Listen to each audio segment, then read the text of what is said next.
최경영의 최강 시사.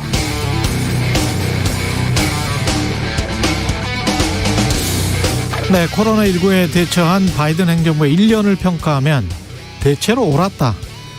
그러나 메시지 전달은 혼란스러웠고 환자 진단에 소홀했으며 정치적 공세에 대한 두려움에 멈칫거린 데다가 코로나19가 워낙 예측하기가 어려웠다. 제가 방금 읽어드린 게 미국 바이든 신임 행정부의 코로나 대처 1년을 평가 비판한 뉴욕타임스의 기사 제목과 기사의 주된 내용인데요. 이런 기사들 보면은 참 고민스럽습니다. 우리 정부, 우리 언론은 정부 정책 보도하라고 하면 비판이 앞서는 것 같은데 대체로 옳았다. 코로나가 워낙 예측이 어려웠다와 같은 문장들은 글쎄요. 한국에서 지금 이런 문장 쓰면 분명 정부 홍보한다고 그럴 것 같습니다. 인구 3억 3천만 명에 7천만 명이 넘게 확진됐고 90만 명 가까이 사망했는데 그런 미국에서 정부 정책이 대체로 옳았다. 코로나가 워낙 예측이 어려웠다. 변명같이 들리죠? 어떻게 생각하십니까? 언뜻 정부 변명처럼 들리기도 하는데 세계 최대 구독자 숫자를 자랑하는 뉴욕타임스가 양심불량인 걸까요? 아니면 오히려 우리 언론이 어떤 강박을 갖고 있는 것일까요? 정부를 비판해야 객관적이라는 그런 강박 말입니다. 그런데 또 어떤 정부가 들어서면 대통령이 들어서니까 형광등 수백 개의 아우라가 장렬하기도 하고요. 스튜디오에 영국에 가서 대통령이 탄 마차가 멈추니 갑자기 비가 그치고 날씨가 화창해졌다고 보도하기도 합니다. 무엇이 객관적이고 양심의 자유에 따른 정당한 비판인지 사안마다 면밀히 검토되고 비판되겠지요. 사회적으로. 그러나 우리 언론에 대해서 이런 제안은 하고 싶습니다. 다음 정부 때라도 어떤 후보가 집권하든 간에 그게 윤석열이든 이재명이든 안철수든 심상정이든 우리 언론도 제발 뉴욕타임즈처럼 정부의 정책을 정당하게 평가하고 비판했으면 좋겠습니다. 무조건 부작용만 말하면서 비난하지 말자. 모든 정책에는 부작용이 있다. 종합적으로 말하고 최대한 다양한 측면을 보여주자. 최강시사부터 노력하겠습니다.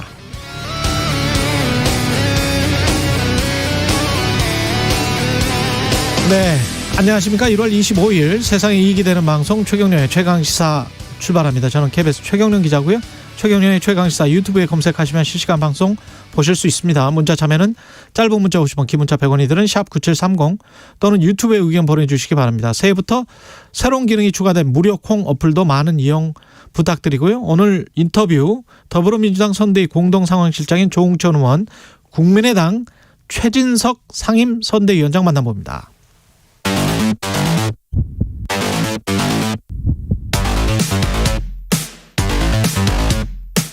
오늘 아침 가장 뜨거운 뉴스 언박싱. 네, 뉴스 언박싱 시작합니다. 민동기 기자, 김민아 시사평론가 나와 있습니다. 안녕하십니까? 안녕하십니까? 예, 이재명 캠프에서 7인회라는 게 원래 있었나요? 저는 몰랐는데. 원래 언론들이 그렇게 명명을 했을 때 7인회는 없다라고 얘기를 했었는데 예. 어제 7인회가 갑자기 이제 등장을 했습니다. 그동안 없다고 했었는데 좀 등장을 해서 예. 이재명 정부에서 이른바 그 국민의 선택 없는 임명직은 일절 맞지 않겠다. 그러니까 한마디로 백의종군을 선언을 했습니다. 정성호 의원이 일종의 좌장격이라고 언론들이 이제 붙였는데요. 예. 이재명 후보가 소위 측근이라 불리우는 사람들에게 둘러싸여서 그들만의 국정 운영을 하게 되는 모습을 국민 누구도 원치 않으시리라 믿는다. 이렇게 얘기를 하면서 특징적인 점은 문재인 정부를 비판을 했다는 점인데 예. 이번 정부에서도 보훈 인사, 회전문 인사, 진영 인사의 고리를 끊어내지 못했다. 이렇게 지적을 했습니다. 아무래도 이제 백의종군 선언을 하게 된 것은 최근에 뭐 586 세대 용태론도 한번 나온 적이 있거든요. 그렇죠. 그 맥락에서 지금 이재명 후보의 지지율이 30% 중후반대에 계속 머물고 있기 때문에 이걸 끌어올리기 위한 시도다. 이게 대체적인 언론들의 해석이고요. 그리고 어제 또 이재명 후보는 약간 낮은 자세를 좀 선을 보였는데 민주당의 잘못을 반성한다면서 큰절을 하기도 했고요. 예. 그리고 이른바 자신의 과거 형수 욕설에 대해서도 사과를 하면서 눈물을 좀 흘렸습니다. 그러니까 네. 한마디로 형님이 어머니에게 먼저 막말을 했기 때문에 그 욕설이 나온 맥락을 이제 어제 충분히 설명을 하면서 이런 얘기를 하더라고요.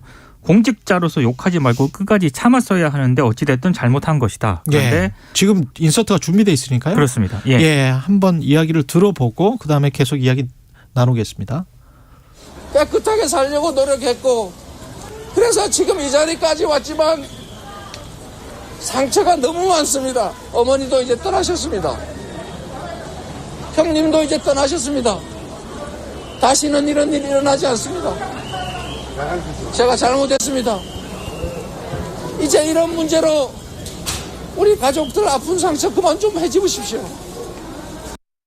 오늘 이 일정에는 이례적으로 좀 이낙연 전 대표가 함께 했다는 점도 좀 눈길을 끌었습니다. 예.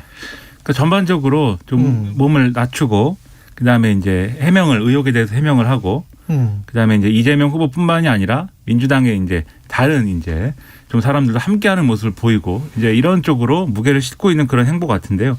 그러니까 앞서 말씀하셨듯이 7인회라는 게 이번에 7인회라는 게 있구나. 이렇게 알게 된 분들도 많을 것 같아요. 그렇죠. 네. 예. 근데 언론에 가끔 이제 이렇게 말씀하신 대로 7인회 이렇게 이제 표현하는 이제 내용들이 나왔는데 이거는 정성호 의원은 뭐 좌장이다 그 이야기는 들었었던 것 같고요. 그렇죠. 예. 네.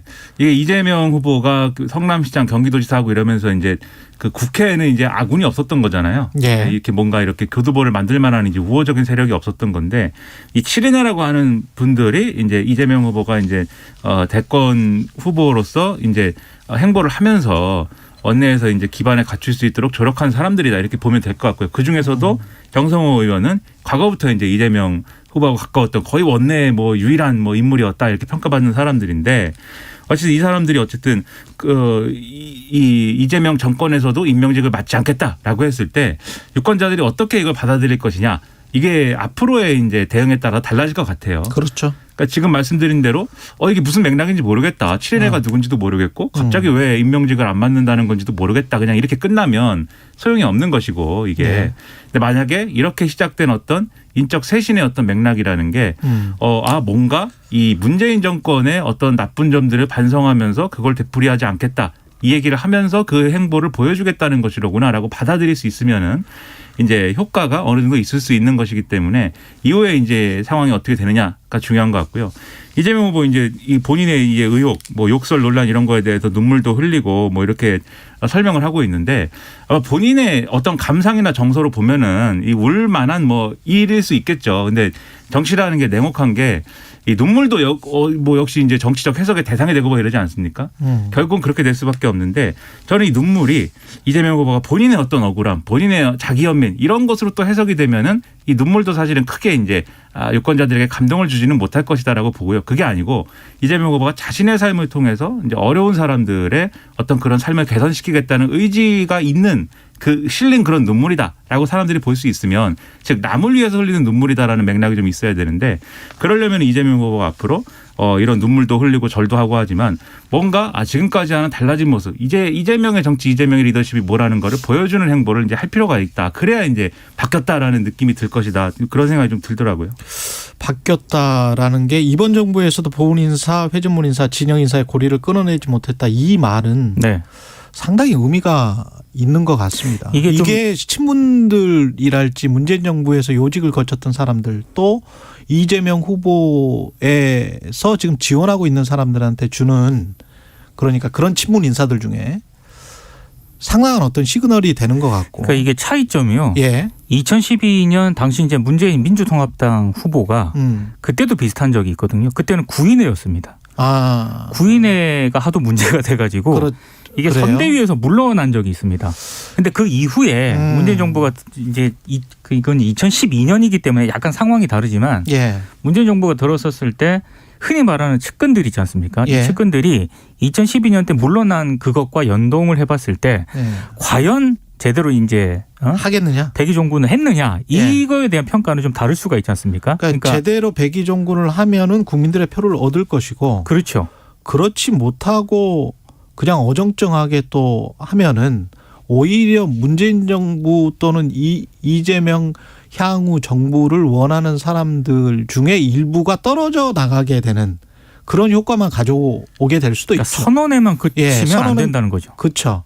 그러니까 2012년 선거 네. 말씀하셨는데 그때 이제 소위 말하는 이제 문재인 대통령의 뭐 측근 그룹들이 선거를 뭐 좌지우지하고 있다 이런 비판이 내부에서도 제기되고 막 이러면서 결국은 이제 핵심들이 이선 후퇴한다 이런 얘기까지 나온 건데 근데 지금 말씀하셨지만 2012년 선거는 문재인 대통령 졌거든요. 네. 그랬죠. 그게 졌어요 결국. 네. 그러니까 이게 뭐 진 게 꼭 그때 이선 후퇴가 제대로 안 돼서다 이렇게 얘기할 수는 없는 것이지만 결국 국민들이 이걸 어떻게 받아들이느냐의 문제라는 맞습니다. 겁니다. 네, 그래서 예. 뭔가 혁신이다. 뭔가 이재명 정권에서는 조금 더 진정성을 보여줘야 된다. 그렇죠. 과거와는 다르다. 이게 명확하게 예. 보여줘야 되고 그러려면은 예. 주변 사람들의 인적 쇄신도 필요하지만 결국 후보가 후보가 본인의 어떤 달라진 모습 보여줘야 되는 것이고 그 달라진 모습이라는 거는 이제까지와는 다른 뭐 이재명을 보여달라는 게 아니라 지금까지 못 보여줬던 거 이재명의 정치 리더십 이게 뭔지를 보여주는 것 그런 것들이 핵심이 돼야 된다는 거죠. 예. 윤석열 후보는 외교 안보 관련한 공약들 발표했습니다. 어제 대북 외교 국방 분야 공약을 발표했거든요. 약간 좀 보수적인 색채를 굉장히 강화했습니다. 일단 킬체인을 비롯한 한국형 삼축 체계 구축에 박차를 가하겠다. 한마디로 대북 선제 타격론을 다시 한번 강조를 했고요. 예. 그리고 한미동맹을 재건하겠다라고 강조를 했는데 한미연합훈련 정상화를 주장을 했고 그리고 이 사드 기지 정상화 공약도 어제 내놨습니다. 사드 기지 정상화? 이게 사드 기지 정상화라고 경북 하는데요. 성주에 있는 거? 그렇습니다. 예. 경북 성도에 사드 기지를 거론을 하면서 윤석열 후보가 시민단체 등이 일부를 접수해서 물자 공급을 할 수 없게 돼 있는데 이걸 어떻게 동맹이라고 할 수 있느냐. 그래서 이걸 정상화시키겠다 이런 취지의 발언으로 보이고요. 그리고 특히 경제안보를 강조를 한 것도 특징인데 미중 기술 패권 경쟁이 굉장히 심각하지 않습니까? 예. 그래서 한미 첨단 기술 동맹을 구축을 하겠다 이런 점을 또 밝히기도 했고요. 그리고 문재인 정부의 한반도 평화 프로세스를 완전한 실패라고 규정을 했고 북한의 비핵화를 도외시한 채 종전선언에 급급하고 있다라고 또 비난을 했습니다. 그러면서 이제 윤석열 후보가 강조를 했던 게 북한이 완전 비핵화를 하기 전에 실질적인 비핵화 조처를 내놓으면은 경제적 지원을 하겠다. 한마디로 비핵화 로드맵을 언급을 했는데 근데 이거는 다들 아시겠지만 이명박 박근혜 정권 때 했던 이미 거죠. 했던 거고요. 사드도 2015년에 박근혜 정부 때 들여와서 그렇습니다. 그래서 우리가 한동안 1년 뭐 지금도 사실은 그 여파를 맡고 있습니다. 중국으로부터. 이명박 예. 박근혜 정권 때 취했던 이런 대북 정책이 성공했느냐 좀 실패했다는 평가가 많지 않습니까? 예. 예, 그래서 그 유사한 정책을 또 내놓았다라는 그런 지적도 나오고 있습니다. 우리 잠깐만요. 또 이 윤석열 후보의 인서트도 준비가 돼 있다니까요. 제작진이 성실하게 일하고 예, 있습니다. 성실합니다. 이렇게. 예. 공영방송으로서 최선을 다하고 있는 우리 최강시사 제작진입니다. 예, 인서트 들어보겠습니다. 공영방송으로서 좀 저희가 이해하기 어려운 그런 좀 그런 상황입니다만은 어쨌든 이 녹취록에 의해서 좀 마음이 불편하신 분이나 상처받으신 분에 대해서는 저도 공인의 입장에서 늘 죄송하게 생각을 하고 있습니다. 네. 예, 지금 이 부분은 김건희 씨 관련 녹취록에서 나오는 홍준표나 유승민 의원이 구술한다. 네. 이것을 사과하는 발언인데요. 아 정말 타이밍이 기가 막힙니다. 왜냐하면 외교안보 공약 발표한 다음에 예. 기자들을 만났거든요. 예. 그때 기자들이 녹취록에 대해서 물어봤죠. 물었습니다. 예. 그 질문에 대한 답을 이제 저렇게 한 건데, 예. 근데 제가 봤을 때는 명확하게 그냥 유승민 전 의원하고 홍준표 의원을 딱 구체적으로 언급을 하면서 그렇게 사과를 했으면 오히려 좋지 않았을까. 굉장히 약간 두리뭉실하게 넘어간 측면이 있거든요. 예. 그리고 또 하나는 단순히 있던 굿 문제가 아니라 김건희 씨 녹취록에는 여러 가지 윤석열 후보 입장에서도 구체적으로 해명해야 될 부분들이 굉장히 많습니다. 그렇죠. 예. 그런 부분들에 대해서는 언급을 안 한 게 조금 제가 봤을 때는 좀 그렇습니다. 그러니까 이제 녹취록 얘기를 하기 전에 이제 약간의 불편함도 얘기를 했어요. 공영방송에서 이게 방송을 안 하기로 한 것까지 이제 방송을 해서 공영방송이 왜 이러느냐에 대한 의문도 있지만 뭐 이렇게 전제를 달고 이제 얘기를 했거든요. 예. 근데 계속 이제 윤석열 후보가 본인의 의혹에 대해서 설명하는 방식이 그럼 MBC가 법원에서 공개하지 말라고 하는 부분까지 공개를 했습니까? 그것도 그렇지도 않은 거죠. 아니죠. 네. 예. 그렇지도 않은 건데 예. 어쨌든 그 내용들이 이런 논리예요. 방송된 내용들이 김건희 씨와 이제 서울의 소리 기자와의 사적 통화였는데 법원에서는 사적 통화에 해당하는 부분을 하지 말라고 그랬는데 뭐 한 거 아니냐 이렇게 접근하는 건데 근데 법원에서 이제 가처분 받아들여질 때는 이제 그냥 사적 통화 뭐 이렇게 했다기보다는 거기에 해당하는 이제 구체적인 이제 이 김건희 씨 측이 제출한 얘기들에 대해서 이제 이건 하지 마라 이렇게 규정한 방식인 거잖아요. 예. 그래서 이제 뭐 특별히 이제 그 가처분이 내려졌을 때에 그 방침에 위배되는 거냐는 좀 의문인데 어쨌든 그 얘기는 이제 논외로 하더라도 이 해명이나 어떤 뭐 설명이나 이렇게 국민들의 의문을 풀어주는 방식이 아니고 좀 불편한데 하여튼 미안하다 이렇게 얘기하는 거잖아요. 그럼 이게 사과인가 유감인가 이건 좀 애매한 거죠. 사과의 기본은 안 돼 있죠. 예. 그렇죠. 그래서 그런 점에서 상당히 사과는 의문입니다. 구체적이어야 그렇습니다. 되고 대상이 확실해야 됩니다. 네. 예. 그리고 이제 외교안보 공약과 관련돼서는 글로벌 비전인데 이게 지금 앞에 말씀하신 대로 결국은 이게 과거 정권에서 했던 거를 이제 했던 바대로 돌아가야 된다라고 얘기를 하는 거잖아요. 근데 상당히 대북 정책이라는 게 어려운 게 과거 이제 이명박 정권에서 이제 비핵화방 3천이라는 게 있었는데 이 윤석열 후보가 얘기하는 게 거의 이제 비슷하거든요. 비핵화를 하기 전에는 실질적인 비핵화 조처를 하기 전에는 경제적 지원을 안 한다는 거에 이제 가깝잖아요. 근데 그렇게 했을 경우에 그러면 외교적인 윤석열 후보가 얘기하는 힘에 의한 어떤 압박을 했을 때 힘에 의한 평화를 추구했을 때 과연 북한의 핵 능력이나 미사일 능력이 그러면 저지가 됐느냐. 안 그랬습니다. 그때 핵실험 다 하고 미사일 능력 계속 이제 고도화시키고 이 정권에서 하는 접근법이 성공한 건 아니지만 결국은 그냥 내버려둬도 북한이 계속해서 이 핵 능력, 미사일 능력 고도화시킨다고 하면 어떤 방식으로든지 간에 꼭 종전선언을 고집하거나 이런 방식이 아니라 할지라도 대화와 타협과 그다음에 북한과의 어떤 종류의 좀 북한을 대화의 테이블로 이끌어내기 위한 여러 가지 이제 방법들은 필요한 거거든요. 근데 윤석열 후보의 얘기는 이제 그런 것들은 다 쇼다라고 얘기하는 거에 가깝기 때문에 저는 이런 비전만 가지고는 유권자들 설득하기가 어렵고 다만 최근에 이제 정세가 좀 엄혹하게 좀 된 게 있잖아요. 예. 북한에서 미사일 발사하고 다시 이제 ICBM 핵실험도 할 수 있다고 하고 뭐 이렇게 얘기하니까 좀 국민들이 불안해하는 그런 감성에 좀 편승하고 있는 것처럼 보이는데 저는 이런 이제 과거의 실패한 해법 말고 이 정권이 성공하지 않았다라고 한다면 대안적인 해법이 이런 게 있다라고 내놓는 게 훨씬 더 필요하지 않나 이렇게 생각을 합니다. 근데 좀 우려가 되는 측면은 경북 성주에 사드 기지를 거론하면서 이거를 다시 이제 고도화하고 정상화하겠다고 하는 건데 그때도 그렇게 우리가 경제적으로 타격을 입었는데 네. 지금 사실 미국에서 인플레이션 저렇게 나는 것도 미중 갈등 때문에 블락화되는 경제가 가속화되고 있기 때문에 그런 거거든요. 그렇죠. 네. 어쩔 수가 없는 상황에서 미국 같은 나라도 저렇게 인플레이션을 심하게 맞고 있으면서 그런데 유권자들은 중국을 싫어하죠. 미국 유권자들이. 그래서 이제 바이든이 이도 저도 못하고 결국은 이제 금리를 인상하게 되는 금리야 뭐 연준에서 계속 시기를 이미 놓쳐버렸어요. 네. 그래서 앞으로 인상할 수밖에 없는 그런 상황인데 이게 경제적으로 어떤 효과가 올지 지금도 사실은 엔터테인먼트 쪽이랄지 그다음에 특히 이제 뭐 화장품 쪽, 소비 쪽, 뭐 이런 쪽들 굉장히 잘 안 되고 있고요. 알게 모르게 이제 그 자산 운영하는 분들도 이게 쉽게 들어가지를 못하고 있거든요. 중국에. 미중 갈등이 예. 사실 근저를 따지면 경제 갈등이거든요. 그렇죠. 경제 갈등이기 예. 때문에 외교적인 문제에 있어서 굉장히 뭐 시원시원하게 얘기하는 거는 그 순간에 시원할 수가 있는데. 근데 이걸 자꾸 이제 우리 국민들도 사실 이제 약간 좀 중국에 관해서 그런 좀 안 좋은 감정이 예. 있는 분들이 있는데 네.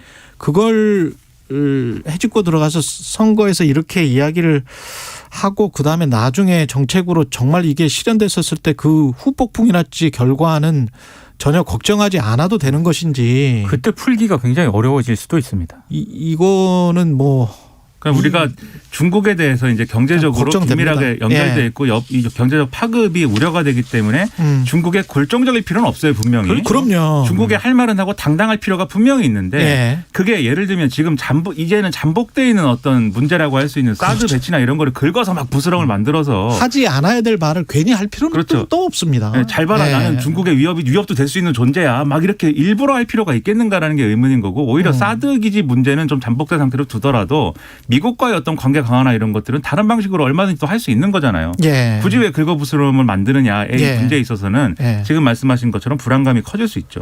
우리는 미국하고도 친하고 중국하고도 경제적으로는 계속 긴밀하게 협조를 하는 관계로 가야 됩니다. 교과서에서 배우지 않았습니까? 예. 지정학적 위치 때문에. 어쩔 수가 없는 어쩔 것 수가 같고요. 없습니다. 유행어도 있었어요. 안미 경중이라고. 예. 안보는 미국, 경제는 중국이라고. 예. 그렇게까지 아니라 할지라도. 예. 네. 안철수 후보는 노동개혁 정책을 발표를 했는데 이게 개혁적인지는 모르겠습니다. 어제는 보수층에게 좀 적극적인 구애를 하는 그런 모양새를 보였습니다. 공무원 교원 노조 전임자의 근로시간 면제, 이른바 그 타임오프 제도를 예. 강하게 비판을 했는데요. 노동을 하지 않는 시간에 대해서도 임금을 지급하는 것은 논리적으로 맞지 않다 이렇게 주장을 했고, 그러면 이재명 후보하고 윤석열 후보가 왜 이렇게 이 정책을 밀어붙였느냐. 노동계 표심을 의식한 것이다 이렇게 좀 비판을 하고 있습니다. 그러니까 안철수 후보가 왜 이렇게 또 보수층을 좀 자극을 이 보수층에 좀 구애를 하고 있느냐. 지금 안철수 후보 지지율이 약간 또 하락 정체 상태거든요. 예. 그러려면은 좀 만약에 단일화를 염두에 둔다면은 좀 경쟁을 좀 우위를 좀 확보해야 되는 그런 상황인 것이고, 그런 측면을 감안했을 때 약간 보수층의 어필을 해서 지지율을 좀 끌어올리려고 하는 것 아니냐. 이게 좀 언론들의 대체적인 분석인 것 같습니다. 이 일부 언론의 이제 분석을 보면은 윤석열 후보가 본인이 갖고 있는 이미지라든가 이런 정치적 행보 말고 정책적인 거 있지 않습니까? 내놓은 정책들 같은 거. 예. 일부 정책 같은 경우는 분명히 이제 시장주의 쪽으로 확 쏠려 있는 부분들이 있는데, 전반적으로 평가하면 보수층 지지자보다 중도적인 방향의 정책 구호를 많이 내걸었다 이런 분석도 있어요. 근데 그런 걸로 이제 비춰보면은 여전히 이제 우측의 공간이 윤석열 후보를 지지를 하고 있지만 다소 이제 약화될 수 있는 고리가 우측에 있다라고 안철수 후보는 보는 것 같아요. 그래서 이제 타임오프제랑 노동이사제 두 가지를 가지고 이제 이게 일종의 노동 포퓰리즘이다라고 하면서 민주노총은 뭐 기득권이다 이렇게 이제 주장을 하고 있는 건데, 윤석열 후보와 이재명 후보가 노동이사제에서 이제 어떤 뭐랄까 합의를 이룬 것은 이게 실제로 이제 한국노총이라든지 이런 거대 노총의 뭐 표를 겨냥한 것이다라고 해석을 하면 또 그렇다고 할 수가 있겠죠. 근데 그런 이 표를 겨냥해 가지고 움직이고 뭐 이런 것은 선거 때는 어느 정도는 필요한 것이고 그거는 이제 당연한 건데, 그러면 이제 당연하니까 다 된다가 아니라 실제로 그럼 노동이사제라든가 이 타임오프제가 실제로 그럼 노동 현안, 실제로 경제에 미치는 영향이 뭔가를 정확하게 집어낼 수가 있어야 되거든요. 그 부분이죠. 예. 근데 안철수 후보는 그 얘기는 이제 하지 않고 있어요. 그냥 노동 포퓰리즘이다라고 얘기만 하고 있어서 이 주장을 할 거면 근거를 정확하게 얘기해 줄 필요가 있겠다 이런 생각입니다. 사실은 뭐 공기업이든 공무원이든 뭐 어떤 혁신을 하고 쇄신을 하고 구조조정하는 데는 저는 심지어는 구조조정하는 데까지 찬성을 하는 입장인데, 근데 이런 타임오프제랄지 노동이사제는 또 아열로 규약이랄지 여러 가지를 놓고 봤을 때 이걸 반대하는 게 노동개혁과 무슨 상관이 있는 건지는 모르겠습니다. 그러니까 노동개혁이라는 게 노동 생산성도 높이고 노동자의 권리도 지금 안철수 후보가 이야기한 대로 중소기업이랄지 뭐 이런 저변에 지금 노동권을 제대로 보호받지 못하고 있는 사람들의 권리도 같이 함양하자는 의미로 저는 받아들인다면, 한국의 노조 조직률이 10%를 겨우 넘습니다. 그렇죠. 네. 그런 것까지 생각을 한다면 그쪽에 대해서 그러면 어떻게 할 건지, 그런 중소기업이랄지 그런 아주 저층의 노동에 대해서는 어떻게 할 건지, 그런 이야기도 같이 좀 해야 되지 않나 싶기도 하고요. 안철수 후보가 내놓은 것 중에 연금이랄지 이런 것들은 연금 개혁하자,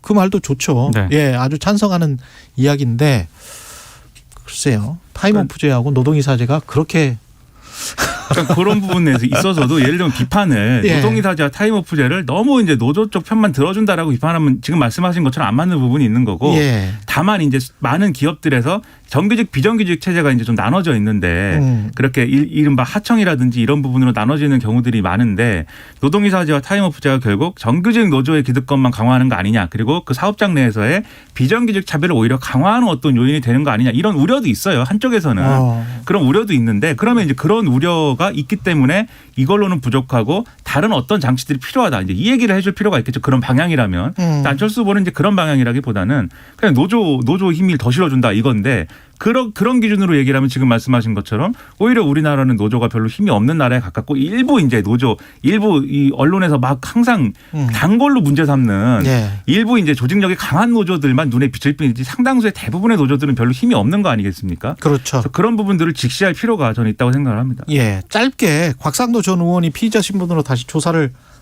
받습니까? 받았습니다. 어제 받았습니까? 조사를 받았는데 이게 남욱 변호사로부터 5천만 원을 받은 정황을 검찰이 확보했다라는 건데요. 일단 언론 보도를 보면은 이 5천만 원을 받은 게 2016년 4월 20대 총선에 당선된 직후다. 이렇게 지금 보도가 되고 있거든요. 예. 근데 이게 조금 이상한 대목이 있습니다. 이게 왜냐하면 당시 남욱 변호사하고 정영학 회계사가 곽상도 전 의원에게 2016년부터 합법적으로 정치자금을 후원을 했습니다. 이게 한 1,500만 원 정도 후원한 걸로 되어 있는데 근데 여기에 이 1,500만 원을 제외하고 추가로 5천만 원이 더 전달이 됐다는 게 검찰의 판단인 것 같아요. 근데 남욱 변호사 같은 경우에는 2015년 수원지검의 대장동 그 수사를 받을 때 구속이 한번 됐다가 풀려나지 않았습니까? 이게 무죄 판결이 됐거든요. 예. 무죄로 해서 풀려났었는데 구속돼 갖고 무죄 난 거죠. 네. 무죄가 났습니다. 근데 그때 변호인단에 곽상도 전 의원은 없었습니다.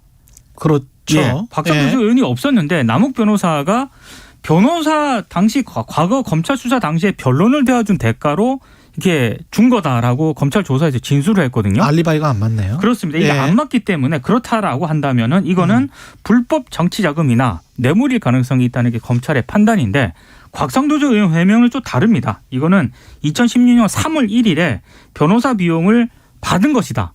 자기가 이렇게 도움을 주고 받은 것이기 때문에 검찰이 지금 언론에 이게 제공했던 그 시점하고도 시기가 다르다. 당선 이유가 아니다. 이렇게 해명을 하고 있습니다. 이때 곽상도 의원이 이 시점에 돈을 받았다고 하는 시점에 대한법률구조공단 이사장이었던 거잖아요. 네. 그러니까 법률구조공단에 일을 한 것도 아니고 이게 이런 식으로 이제 변론을 했다든지 몰래 변론을 했다든지 이거 자체가 이제 문제가 될 소지가 있는 건데 다만 이제 이 검찰의 입장에서는 이게 뇌물이다, 불법 정치자금이다 이걸 이제 좀 증명을 할 필요는 있겠고, 그렇죠. 그래서 불법 정치자금이라고 하면은 이제 이렇게 규정되지 않은 방식으로 돈을 받았고 그것을 선거 비용으로 쓰고 뭐 이런 데 동원했다고 하면 그걸 불법 정치자금이 맞죠. 뇌물이라고 그러면 이제 대가성이 이제 있어야 되는데 그 대가성 규명을 어떻게 할 거냐가 이제 핵심인 것 같아요. 왜냐하면은 그 전에 이제 곽상도 의원 조사한 거는 화천대유에서 이제 하나금융 컨소시엄이 무너질 뻔한 거를 이제 막아줬다라는 거였잖아요. 이게 그거와 연결되는 건지 별개 사안인지 이런 것들을 앞으로 지켜볼 필요가 있겠습니다. 뉴스 언박싱 민동기 기자 김민하 평론가였습니다. 고맙습니다. 고맙습니다. KBS 1라디오 최경영의 최강시사 듣고 계신 지금 시각 7시 47분입니다. 날씨 정보입니다. 서울에도 진눈깨비가 관측되고 있고요. 전국 대부분 지방에 비나 눈이 약하게 내리고 있습니다. 오늘 오후에 대부분 눈비가 그치겠지만 충북은 저녁까지, 강원 내륙, 경북 내륙 등 밤까지 이어지는 곳도 있겠습니다. 강원 산지에는 최고 5cm, 강원 내륙과 경북 내륙 등 1에서 3cm의 눈이 쌓이는 곳도 많겠습니다. 도로가 미끄러울 수 있겠습니다. 교통안전에 유의하셔야겠습니다. 낮에도 포근해서 서울 5도 등 3도에서 10도의 낮 기온 보이겠고요. 내일은 서울이 영하 2도 등으로 영하권으로 떨어지는 곳도 있겠습니다. 지금 서울의 기온은 0.1도입니다. 날씨 정보였고요. 다음은 이 시각 교통 상황 알아보겠습니다. KBS 교통정보센터의 오수미 씨입니다. 네, 이 시각 교통정보입니다. 화요일 아침 출근길 곳곳에 눈비 소식에 도로에서도 사고 소식이 잦습니다. 경인고속도로 인천 쪽은 서운분기점에서 사고가 일어나 1, 2차로를 차단하고 처리 중이고요. 여파로 부천부터 서운분기점까지 3km 구간에서 정체가 심해져 있습니다. 영동고속도로 강릉 방향으로도 서안산 1, 2차로에서 승용차 사고가 났는데요. 지장을 받아 속도가 떨어져 있고, 수도권 제일순환고속도로 구리에서 판교 쪽으로도 구리 남양주요금소에서 승용차 사고가 나 여파로 밀리고 있습니다.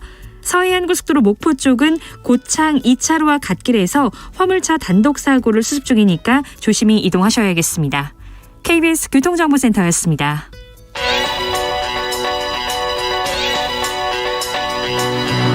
최강 시사 신혜리의 눈.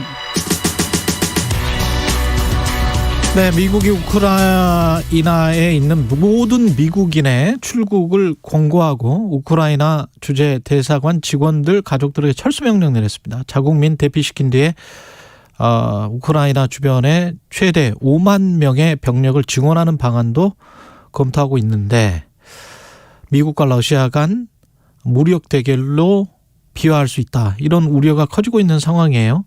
예. 신혜리는 뉴스포터 신혜리 에디터 지금 전화로 연결돼 있는데요. 안녕하세요. 네, 안녕하세요. 예. 어떻게 차가 많이 막히는가 봅니다. 네, 오늘 빗길이어서 사고가 좀 많아서요. 예. 국회의사당 앞에서 전화 연결하고 있습니다. 국회의사당 앞에서. 예. 네. 지금 이게 지금 상황부터 한번 정리를 해볼까요? 지금 상황은 어떻습니까? 말씀하신 대로 이 미국 정부가 자국민에 대한 러시아 여행 금지령을 내렸습니다. 예. 최고 단계로 올렸고요. 또 우크라이나 내에 미국 대사관 직원 가족을 이제 철수하라 이렇게 지시를 했는데요. 또 이제 우크라이나 내의 대사관의 비필수 인력에 대해서도 이 자발적 출국을 허용하기로 했습니다. 그리고 우크라이나에 있는 모든 미국인한테도 이제 우크라이나에서 떠나라 이렇게 권고했는데 아무래도 이제 곧 전쟁이 일어날 수 있다라는 리스크 때문에 이렇게 권고를 한 건데요. 전쟁이 임박했다는 사인일 수도 있고 러시아에 또 다른 뭐 강력한 시그널을 주는 것일 수도 있고 아직은 뭐 모르겠습니다만은. 네, 맞습니다. 예. 근데 이렇게 한 게 뭐 미국 대사관의 철수를 의미하는 것은 아니고 우크라이나 주재 대사관은 계속 운영될 예정이다. 그래서 우크라이나에 대한 미국의 정부의 지지를 계속 표명은 했습니다. 예. 근데 지금 보면 이 러시아의 우크라이나 침공에 대비해서 미국이 그리고 대서양 조약기구 나토 있잖아요. 나토와 함께 지금 해상훈련에 돌입했다라는 외신의 보도가 나오고 있거든요. 예. 지금 한 5천 명의 해군이 승선한 항공모함이 지금 나토의 그 통제권 하에서 해상훈련을 시작을 한 것 같습니다. 그리고 또 미국의 그 국방장관의 명령으로 인해서 지금 한 5천 명이 넘는 미군이 이 경계태세에 돌입했다 이렇게 백악관이 얼마 전에 브리핑을 했습니다. 예. 러시아가 계속 우크라이나를 이렇게 압박하고 있는 거죠? 지금 이유도 궁금하고요. 네, 제가 지난번에 살짝 말씀드린 것 같긴 한데요. 이 러시아는 오랜 기간 동안 우크라이나를 자신들의 앞마당으로 여겼다. 이런 분석이 나오고 있는데 사이가 굉장히 좋을 때는 우크라이나가 러시아의 유럽의 가스와 자원을 수출하는 이런 진출로의 역할을 해줬습니다. 하지만 2000년대 들어서는 이 우크라이나의 반러시아 성향 정권이 들어서고 또 친서방 노선을 취하기 시작하면서 이 서로 좀 위협이 되는 요소들이 생겨버렸는데요. 그리고 이제 가장 중요한 거는 이 우크라이나가 이 나토 가입을 하려고 추진하고 있는데 그렇죠. 거기에서 러시아가 이 나토 가입을 막으려고 하는 것입니다. 왜냐하면 이미 주변 국가 에스토니아나 뭐 라트비아 같은 경우에 이제 2004년에 나토에 가입이 됐단 말이죠. 예. 그래서 이제 우크라이나까지 나토에 가입하면 이 러시아와 나토 사이의 완충지대가 이제 사실상 사라지게 되는 것입니다. 그렇기 때문에 러시아는 계속 이거에 대해서 반발하고 있고요. 미국은 나토에 가입하려는 뭐 우크라이나를 막을 명분은 없다 이렇게 팽팽하게 맞서고 있습니다. 서로 사실은 뭐 전쟁도 전쟁이지만 군사적인 전쟁도 그렇지만 경제 전쟁도 될 것 같거든요. 서로 압박할 수 있는 카드가 많지 않습니까? 미국도 그렇고 러시아도 맞습니다. 그렇고. 예. 네, 일단 미국은요. 러시아가 이제 우크라이나를 침공하면 반도체를 비롯한 전략 물자를 아예 러시아에 수출하지 못하도록 하는 방안을 추진하고 있다 이렇게 이야기하고 있는데요. 예. 이 인공지능 AI, 뭐 항공우주, 이 러시아의 전략 산업에 타격을 주기 위한 이 수출 통제 방안을 지금 유럽과 같이 협의하고 있다는 뉴스도 나오고 있습니다. 마치 이제 미국의 화웨이가 무력화된 것처럼 이렇게 수출 통제를 하면 러시아도 큰 타격을 받을 수 있다고 백악관은 좀 보고 있는 것 같고요. 중국 화웨이, 예. 네, 예. 그렇죠. 근데 지금 유럽 같은 경우는 중국과 교류를 굉장히 많이 하고 있기 때문에 겉으로는 굉장히 강경한 스탠스는 보이지만 실제로 얼마나 제재가 될 수 있을지에 대해서는 의구심이 있습니다. 러시아는 가스관을 당장 유럽으로 가는 가스관을 잠가버릴 수 있는 거 아니에요? 그렇습니다. 지금 유가가 그 리스크 때문에 굉장히 좀 오르고 있다가 지난 밤에는 살짝 내리긴 했는데요. 예. 이 러시아는 세계 대표적인 산유국이잖아요. 그래서 이 뭐 유가에 굉장히 큰 영향을 줍니다. 공급을 틀어줄 경우에는 유가가 오를 수밖에 없고 천연가스 관련해서도 지금 수급이 만약에 문제가 생기면 지금 유럽은 이 거의 러시아의 많은 그 천연가스를 지금 배급받고 있기 때문에 유럽에서도 지금 천연가스의 가격이 굉장히 큰 문제가 되고 있습니다. 유럽 입장은 어떻습니까? 나토에 들어와라, 우리가 막아줄게, 뭐 이런 입장도 아니죠 지금. 네, 지금 굉장히 좀 애매한 스탠스입니다. 이게 예. 대놓고 이렇게 좀 들어오라고 할 수도 없는 거고요. 그렇다고 해서 또 미국의 눈치를 보면서 또 이거를 또 그냥 뒷짐지고 있을 수는 없습니다만, 그래도 오늘 오전에는 그 EU의 외무장관들이요, 러시아가 만약에 우크라이나에 공격을 하면 엄청난 결과 가혹한 대가가 따를 것이다 이렇게 말은 했지만요. 예. 아직까지 뭐 대사관의 직원 철수나 그런 조치들은 내리지 않고 있는 상황입니다. 이게 새로운 신냉전의 시대가 오고 있는 것 같아요. 러시아랑 네. 중국이 지금 또 굉장히 긴밀하게 뭔가를 의논하는 것 같고 그래서 네. 아주 불길하네요. 네, 이거를 이제 그 미국을 중심으로 한 서방과 러시아를 중심으로 한 구소련 세력의 침패권 전쟁이다 이렇게 보는 시각도 있습니다. 예. 미국으로서는 2014년에 러시아가 우크라이나 크림반도를 무력으로 합병했을 때 우크라이나를 지키지 못했던 그런 기억이 있잖아요. 예. 이번만큼은 지키겠다라는 의지가 강하고 러시아도 이 우크라이나의 나토 가입만큼은 막겠다. 그래서 한치 양보가 없는 이런 상황인데요. 좀 잘 평화적으로 마무리가 되는 그런 기회가 있었으면 좋겠습니다. 평화적으로 마무리됐으면 좋겠습니다. 경제적으로도 굉장히 크게 타격이 올 것 같습니다. 지금 상황에서 네. 만약에 전쟁이 일어나면. 예. 시내리에 있는 뉴스포터 신혜리 에디터였습니다. 고맙습니다. 네, 감사합니다. 예, KBS 1라디오 최경련의 최강시사 1부는 여기까지고요. 잠시 후 2부에서는 조응천 의원, 국민의당 최진석 상임선대위원장 만납니다.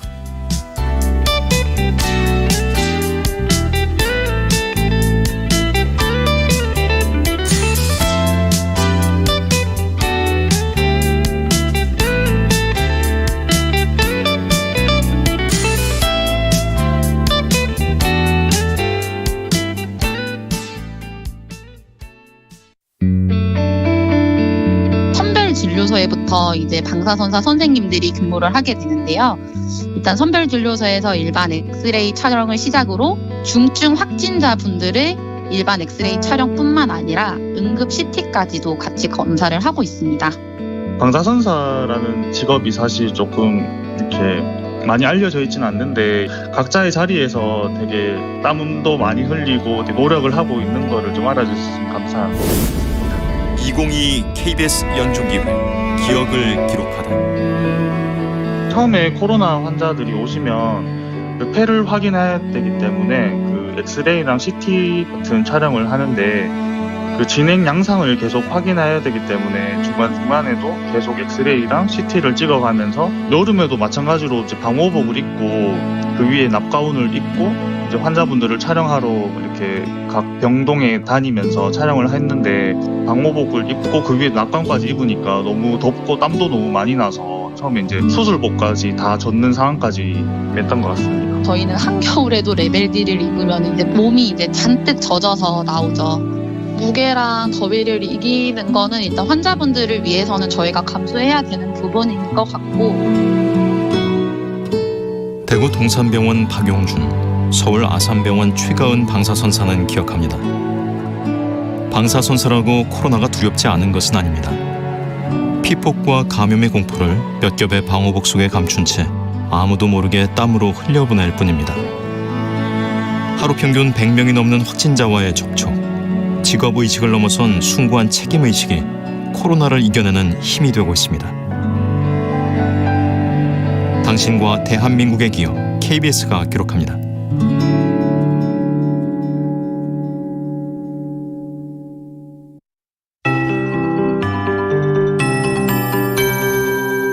KBS 58분 날씨.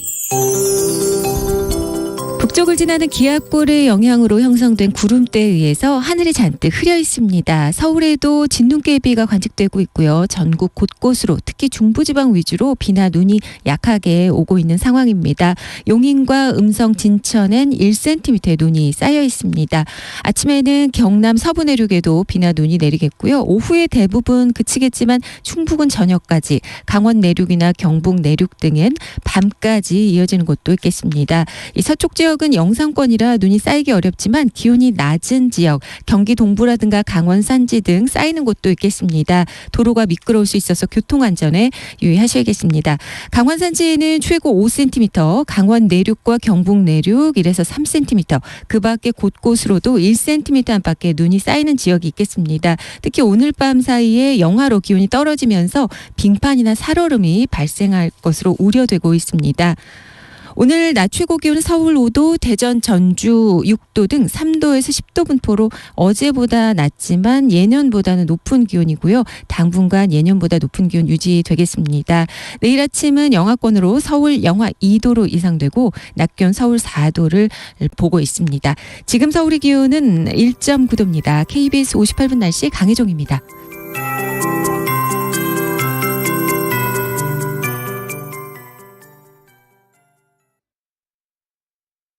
정성을 다하는 국민의 방송 KBS가 8시를 알려드립니다. AM 711kHz, FM 97.3MHz, KBS 1라디오입니다. HLKA.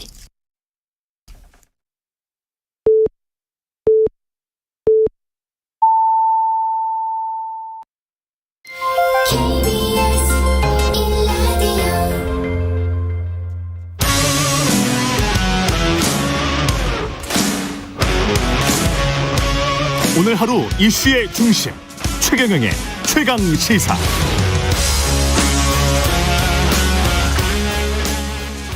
네, 이재명 대선 후보, 민주당 대선 후보의 최측근 그룹인 이른바 7인의 의원들이 이재명 정부에서 그 어떤 임명직도 맡지 않겠다, 백의종군 선언했고요. 586 용태론과 맞물려서 여권의 인적 쇄신의 신호탄인 것인지 여당 내 레드맨 민주당 조응천 의원과 이야기 나눠보겠습니다. 안녕하세요. 네, 안녕하세요. 조응천입니다. 네. 전반적으로 김종민 의원이 먼저 포문을 열었죠. 586 용태론에 관해서. 네네. 그 시점과 배경, 이유 뭐 이런 것들도 궁금하고요. 아무래도 뭐 국민들께서 대통령 뽑아주시고 민주당에 절대 다수 의석 몰아주시고 그렇게 했는데 한 민주당에 대해서 많이 실망들을 하신 그 결과가 지금 이렇게 나타나고 있다고 저는 봅니다. 지지부진한 지지율. 예, 뭐 기득권 정당, 뭐 내로남불, 뭐 그런 얘기가 계속 있었지 않습니까? 그리고 이번에 정권 재창출을 하더라도 또 뭐 그런 우려는 여전할 것이다. 뭐 그런 걱정. 그게 정권 심판 우위론으로 계속 나타나고 있다라고 볼 수가 있고요. 그래서 여기서 뭐 앞으로 이렇게 잘하겠다라는 거 플러스 정말 진정성 있는 처절한 반성, 또 스스로 내려놓는 모습, 거기서 어떤 혁신, 또 대선에서의 절박감, 뭐 이런 것들까지 있어야지 국민들이 정말 이제 좀 달라지려고 하는 것이구나. 이게 당내 기류를 어떤 이런 기류가 주류 기류가 있는 겁니까? 아니면 김종민 의원이랄지 이른바 이제 7인회라는 분들이 어떤 먼저 선수를 친 겁니까? 그룹별로 뭐 이대로는 좀 힘든 거 아니냐. 힘들다기보다 이대로는 뭐 뭔가 좀 플러스가 더 있어야 되는 거 아니냐 이런 얘기는 좀 있는데 뭐 전반적인 기류가 이렇다라고 말씀드리기까지는 아직은 아닙니다. 반발 같은 건 혹시 없습니까?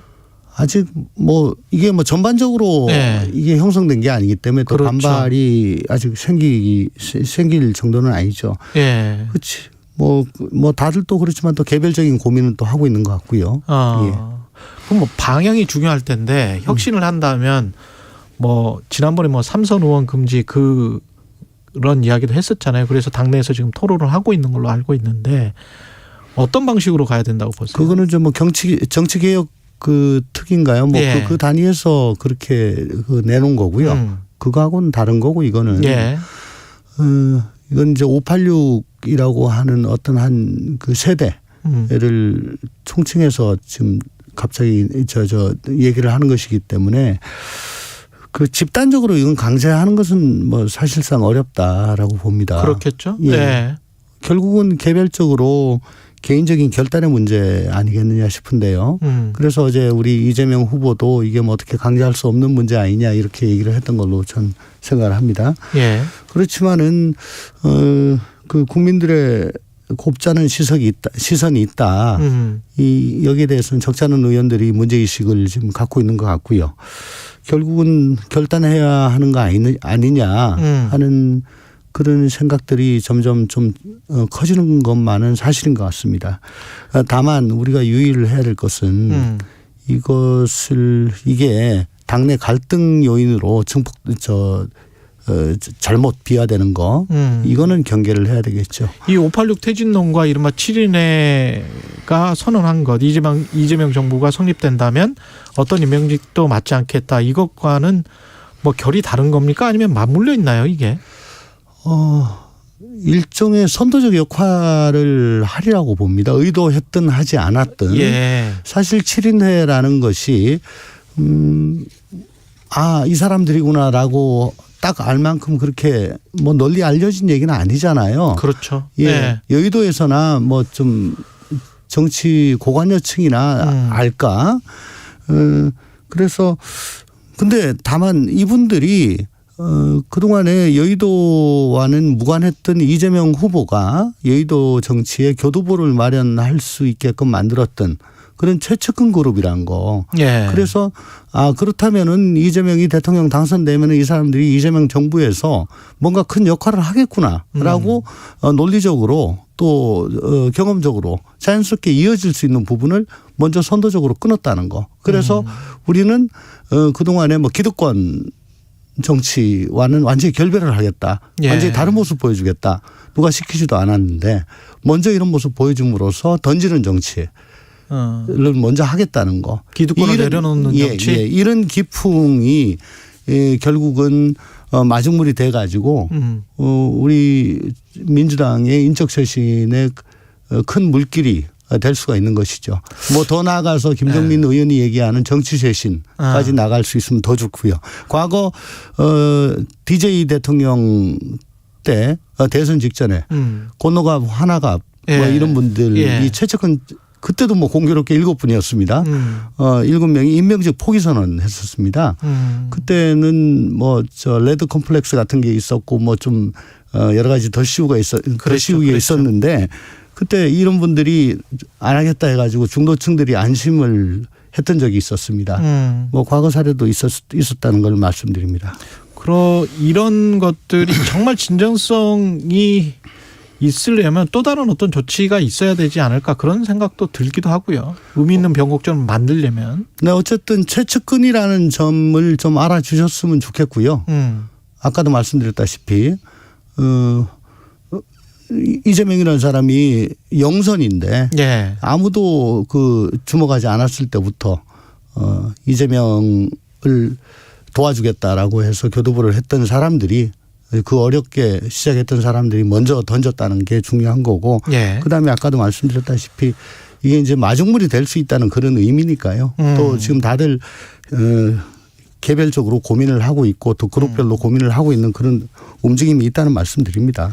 어제 성남 상대원 시장에서 이재명 후보 그 연설 있었지 않습니까? 그러면서 본인 그 욕설 파일 관련해서 뭐 눈물을 흘리면서 호소를 하는 모습을 저도 영상으로는 봤는데 이게 어떤 의미에서 연설을 한 걸까요? 즉흥적이었습니까? 어땠습니까? 이게? 제가 뭐 그 속에 들어갔다 나오지 않아서 잘 모르겠는데 아무래도 그 장소가 자신의 애환이 쭉 서린 그런 곳이었다 보니까 뭐 여러 가지 참 거기가 삶의 터전이었더만요. 보니까. 그러니까 안동에서 어렸을 때 올라와 가지고 정말 어려운 시기 소년공 할 때 거기서 쭉 성장을 하지 않았습니까?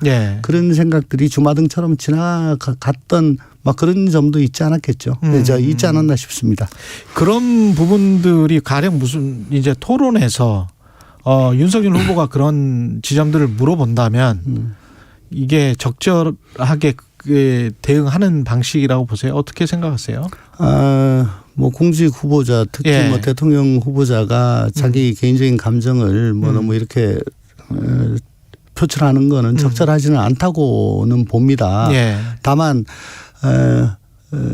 최근에 그 불거진 이슈라든가 뭐 또 그 장소라든가 저번에 여기 나와가지고 한번 TPO를 말씀드린 적이 예, 있는데 그렇죠. 뭐 TPO에 비춰보면은 네. 뭐 크게 그 상대를 벗어난 거는 아니다. 그 장소가 가지고 있는 어머니가 거기에서 아주 힘든 장사를 하셨던 그런 곳. TPO를 보면 뭐 크게 벗어난 건 아니다. 그렇게 생각이 됩니다. 아까 세신 이야기와 맞물려서 지금 사실은 이제 정청래 의원이 불교계에서는 제명하는 거를 바라는 것 같고 탈당하는 거를 바라는 것 같고요. 네네. 예. 그런데 그리고 이제 승려대회도 열렸고. 네. 근데 이제 한쪽에서는 그럴 일인가 이렇게 이제 주장하시는 분들도 네. 있고 어떻게 생각하세요? 사실 제가 다른 방송 나가지고 정청래 의원 뭐 좀 자진 탈당하는 게 좋지 않겠냐는 말을 뭐 욕먹을 각오하고 먼저 한 적이 있습니다. 예. 그래서 욕을 많이 먹었고요. 예. 그 이유는 어쨌든 이 스님들 그 불교계 접촉하는 과정에서 비단 정청래 의원 발언 때문이 아니고 그것도 뭐 한 이유가 되겠지만은 오랫동안 켜켜이 쌓여진 뭐 이유로 마음이 많이 닫혀 계시는 걸 확인을 할 수가 있었어요. 예. 그래서 결국은 뭐 소신공양, 소지공양이라는 게 손가락. 예. 이런 말씀까지 극단적인 말씀까지 나오니까 이거는 어떻게든 일어나서는 안 되겠다. 네. 그건 뭐 극단적인 상황으로 가니까 그래서 그 용모를 각오하고 그렇게 말씀을 드렸는데 어쨌든 당대표 또 뭐 정의원 그리고 저를 포함한 우리 당 의원들까지 뭐 108배도 하고 계속 죄송하다고 사과도 하고 찾아뵙고 진실하게 사과하고 절절하게 다가서고 있습니다. 예. 예. 그 과정에서 저희들 진심도 전달된 걸로 믿고 있고요. 겉에서 보기에는 아직 그 꽁꽁 얼어 있는 개울이지만 밑에는 그래도 녹은 물이 흐르고 있다고 저는 생각을 합니다. 예. 뭐 어느 정도 지금 녹고 있다. 그렇게 봅니다. 지금 조직 내부로 보면 국민의힘 같은 경우는 홍준표, 유승민 경선 후보가 확 참여하고 있지는 않은 것 같고 그렇지만 안철수 후보와의 단일화는 물밑에서 일어나고 있는지는 모르겠습니다만 그런 보도가 계속 나오고 있고요. 이낙연, 이재명 후보는 원팀으로 어제도 뭐 성남시장에 갔었고 하지만 지지율은 뭐 어떤 조사에서는 윤석열 후보가 또 크게 앞서는 조사가 있거든요. 그래서 당에서 이거를 어떻게 지금 해석하고 있는지도 궁금하고요. 왜냐하면 한쪽은 더불어민주당은 이낙연, 이재명이 원팀을 외견상은 분명히 하고 있는데 그리고 국민의힘은 그렇지 않은데도 지지율이 이 정도라면 막판에 가서는 더 벌어지는 거 아니냐 그런 걱정도 들지 않으세요? 어차피 지금까지는 뭐 예선적인 의미가 있다고 보는 거고요. 예. 예, 과거 회고적인 그런 요인이 더 많이 작용을 하고 있다고 봅니다. 예. 사실 뭐 예선 전에는 정권 교체론이 압도적으로 우위를 점해 왔지요.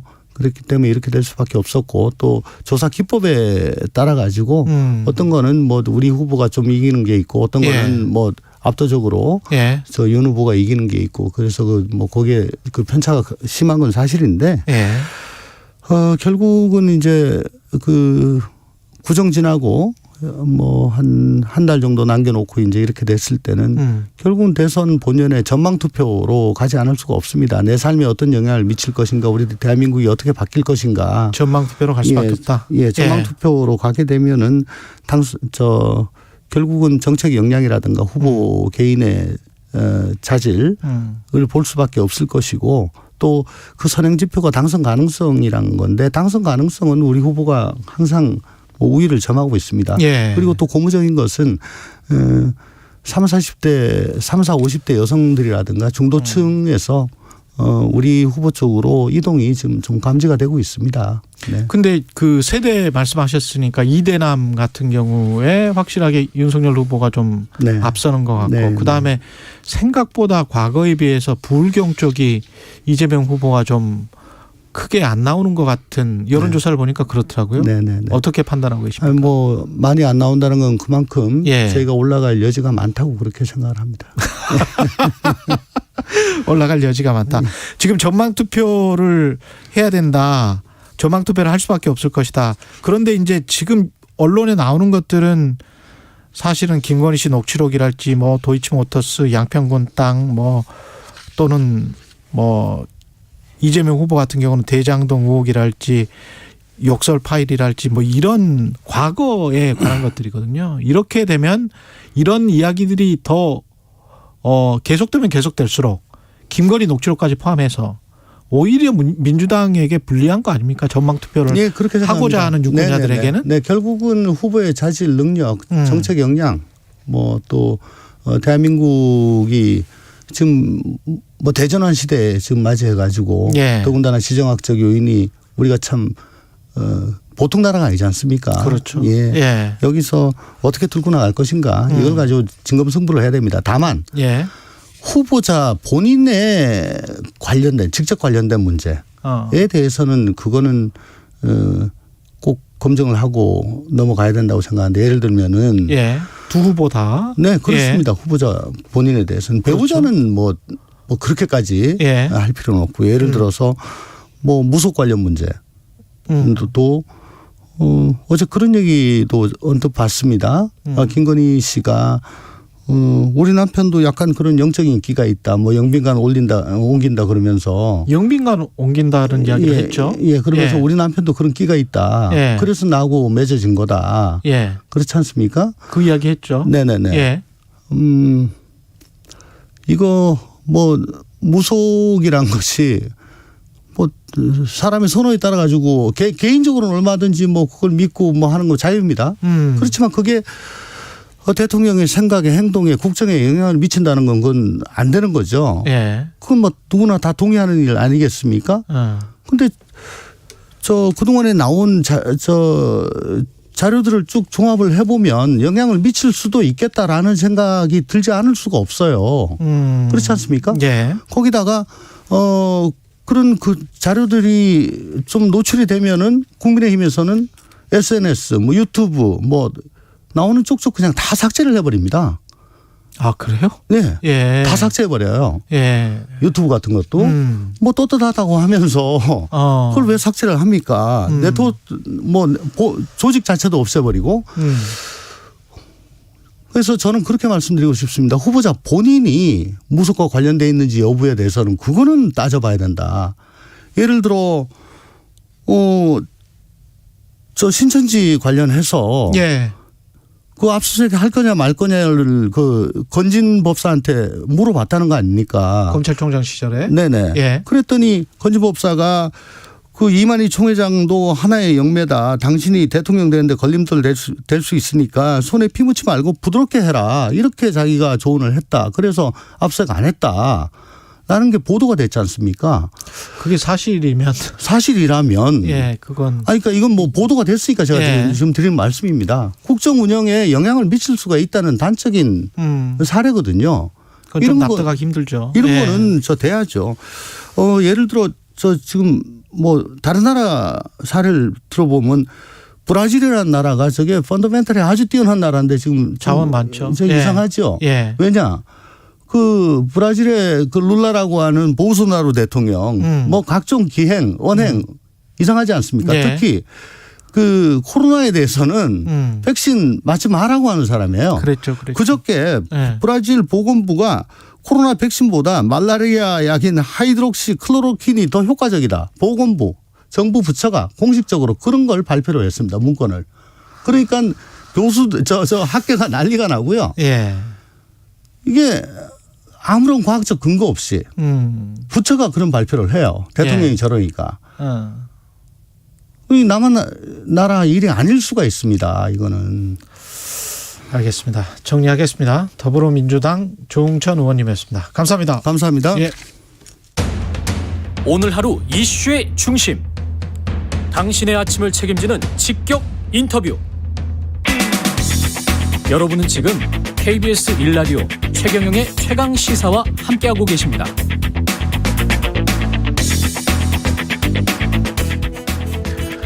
네, 최진석 서강대학교 철학과 명예교수가 안철수 국민의당 대선 후보 선대위에 합류했습니다. 안 후보를 더 나은 나라에서 더 안전하고 더 행복하게 살게 해줄 가능성이 있는 유일한 대선 후보, 이렇게 평가를 했는데요. 이렇게 평가한 이유, 최진석 국민의당 상임 선거대책위원장 전화 연결돼 있습니다. 안녕하세요.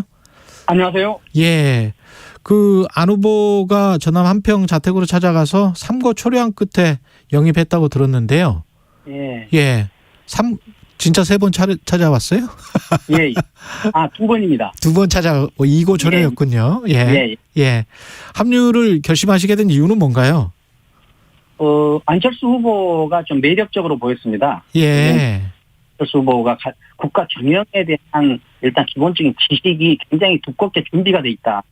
국가 경영에 대한 기본적 지식이 아주 두껍게 준비돼 있다. 예. 예. 이미 그 정치를 10년 하신 동안에 내공이 단단히 쌓였다는 느낌을 줬어요.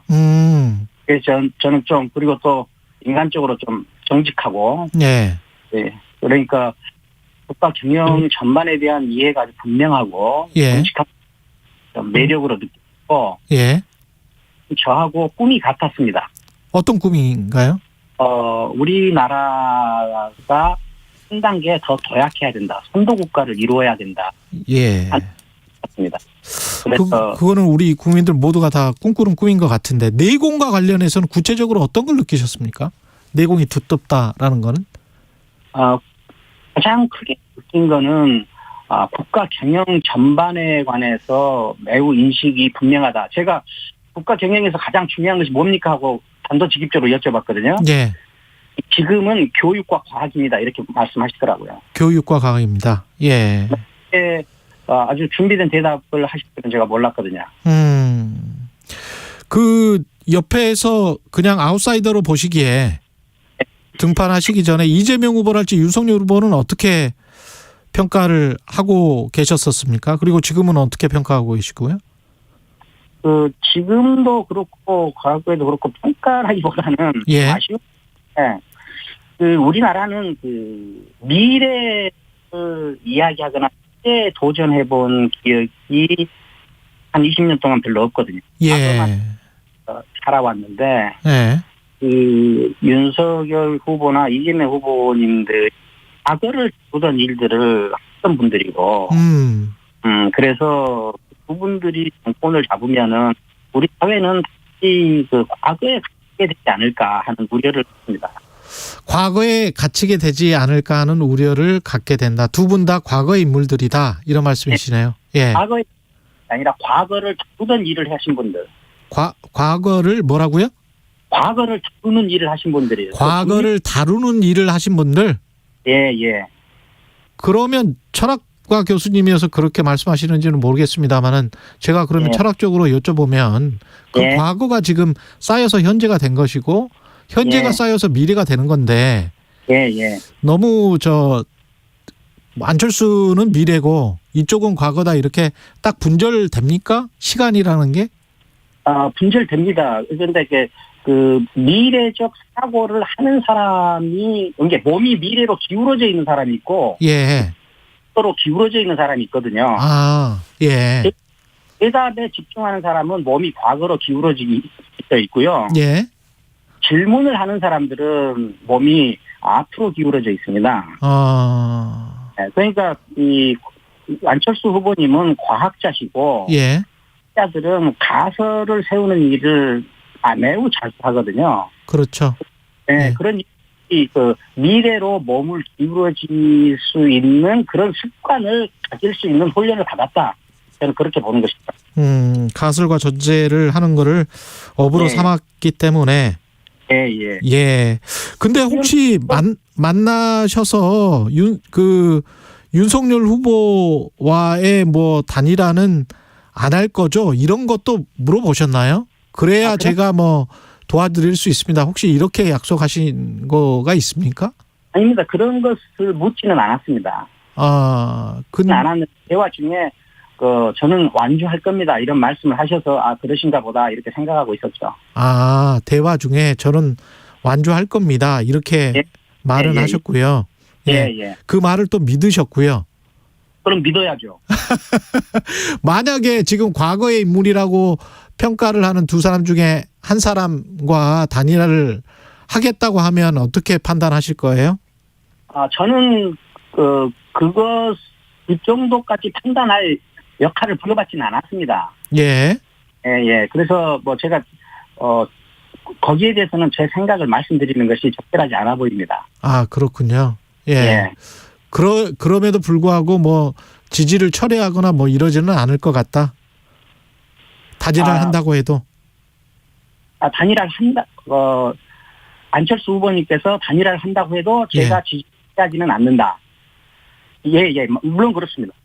계속 지지를 할 것이다. 예. 지금 안철수 후보의 지지율은 어떻게 보세요? 한쪽에서는 정체 국면에 들어갔다. 아직 상승세다. 판단이 좀 엇갈리는 것 같은데요. 지금 상승하는 속도가 좀 떨어진 건 사실이죠. 예. 박스권에 갇혔다. 지지율이 정체됐다라는 것까지 판단할 정도는 아직 아닌 것 같고요. 계속 올라가는 게 좀 속도가 좀 달라지고 있다라고 저는 봅니다. 예. 그리고 최근에 이제 노동과 관련해서 민주노총 비판 많이 하고요. 그 다음에 노동이사제, 타임오프제, 이런 것들은 안 된다라고 지금 말씀하시는 거는 일종의 보수적인 색채를 더 드러내기 위한 것인가요? 아니면 어떤 다른 본질적인 생각이 있는 건가요? 노동이사제에 대한 본질적인 생각이 있죠. 이걸 가지고 보수에 뭘 끌어오기 위해서 그런 것은 전혀 아니고요. 이 노동이사제가 상당히 위험한 법입니다.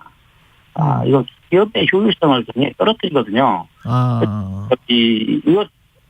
먼저 노동이사제를 실시한 나라는 아직 없고요. 전 세계에. 독일이나 유럽의 예를 드는데 그거는 경영이사회에 참여하는 것이 아니라 그냥 약간 강사 비슷한 역할을 합니다. 그것마저도 지금은 독일에서는 이걸 실시한 걸 역사의 오류라고 보고 그다음에 반성하기 시작했거든요. 그런데 저는 이 노동이사제의 이 통과가 대한민국 정치의 아주 부정적인 속성을 굉장히 잘 반영하고 있다고 저는 봐요. 기득권 권력들의 노동 기득권과 정치 기득권이 야합을 해서 통과시킨 법이라고 봅니다. 이건 일단은 기업의 효율성을 고려한 것이 아니라. 그래서 저는 이 노동이사가 통과한 이 사실만 갖고도 우리나라 정치 수준을 매우 잘 읽을 수 있다라고. 여보세요? 예. 지금 전화가 가끔 가다가 끊겨서 제가 다음 질문 마지막으로 드릴 텐데요. 지금 홍준표 국민의힘 의원과 비공개 회동을 어제 하셨는데 혹시 어떤 이야기들을 나누셨습니까? 공개 비공개 회동도 아니고요. 그냥 인사한 거예요? 인사 드리러 갔습니다. 그리고 내 가슴 채운 들고 인사드리러 갔습니다. TV 토론 관련해서는 이게 함께 해야 된다는 입장이시죠? 그렇죠. 당연히 해야죠. 이건 두 사람만 하면 안 된다? 노동이사제 통과한 것과 같은 맥락이죠. 기득권들만 야합을 해가지고 토론의 영역을 상당히 좁히는 결과를 낳을 겁니다. 남은 대선 기간이 한 달여밖에 남지 않았는데 어떻게 지지율을 끌어올려서 완주를 하실 생각인지도 궁금합니다. 지금 정통 교체 능력이 있다, 정권 능력이 있다는 것을 더욱 부각시키는 일을 해야 될 것 같습니다. 구체적으로 지금 국민들에게 소구할 만한 무슨 공약 같은 것 준비하고 있는 거 있으면 말씀을 해주실래요? 짧게라도 한 가지만. 예, 지금 뭐 우리나라 국민 통합을 위해서 책임 총리제나 예. 국민 통합 내각 고려할 겁니다. 책임 총리제와 국민 통합 내각. 예. 예, 알겠습니다. 최진석 국민의당 상임선거대책위원장이었습니다. 고맙습니다. 감사합니다. 예, 잠시 후 3부에서는 김호기의 사회 카페 준비되어 있습니다.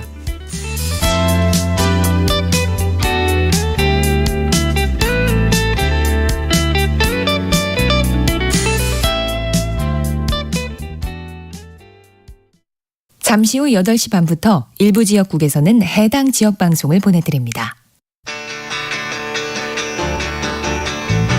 인생에서 가장 중요한 건 역시 사랑이죠. 그 사랑을 위해 경제 공부도 꼭 해야 합니다. 여러분이 사랑하는 사람을 행복하게 해줄 알짜 정보만 쏙쏙 전해드리는 홍사원의 경제쇼. 오후 4시 5분 불타오르는 열정으로 준비하겠습니다.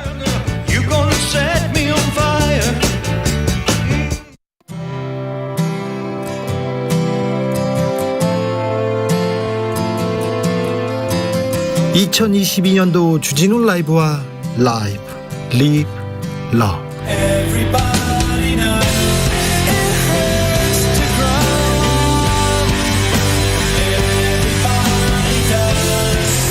지금 시각은 8시 30분입니다. KBS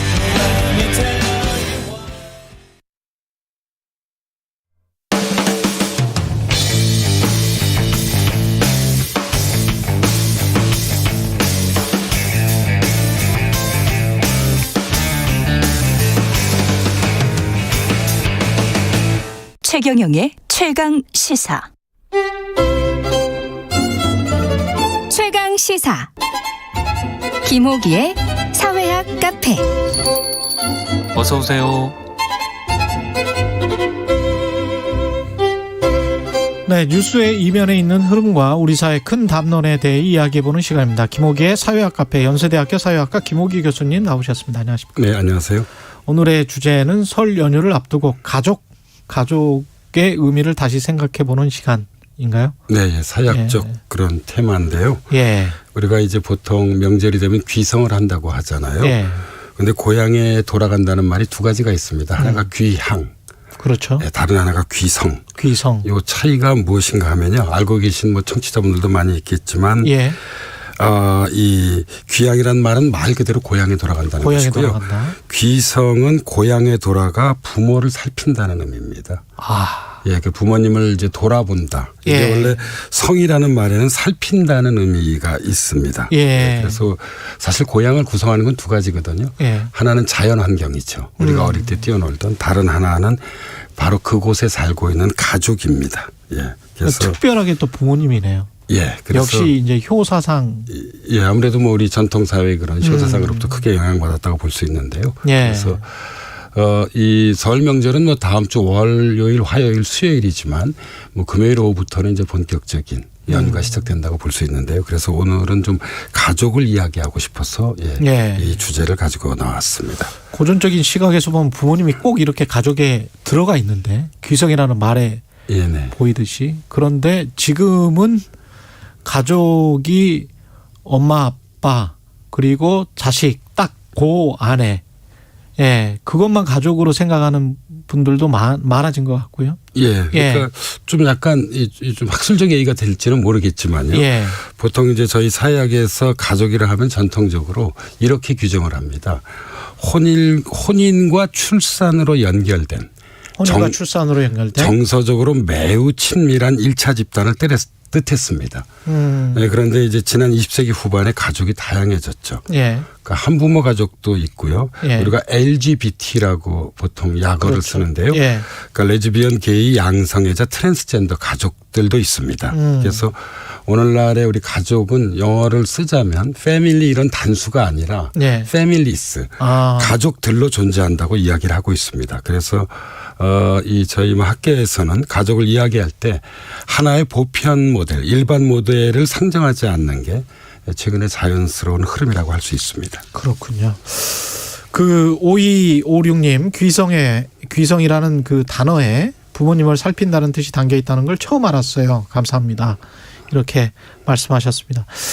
가족이 근데 해체가 되는 것 같다. 오히려 LGBT나 이런 거를 더 강조하면 그리고 패밀리가 아니고 패밀리스로 가족들 그래서 그걸 어떻게 보면 이제 포용 사회로 가는 뭐 그렇게 볼 수 있습니다. 예, 진보적인 측면도 있지만 굉장히 우려하시는 분들도 있고 시위나 데모하시는 분들도 있거든요. 예. 그래서 이제 이 우리가 뭐 가족의 해체라는 말은 그러니까 사실 이제 이 전통적인 가족을 바람직한 모델로 이미 상정하고 있는 것이거든요. 그렇죠. 네, 그래서 이제 저희는 요즘 해체보다는 변동이라는 말을 많이 쓰는데요. 그러니까 분명한 것은 우리 사회의 경우도 근대화가 진행되면서 이 가족이 크게 변화해 왔다는 점입니다.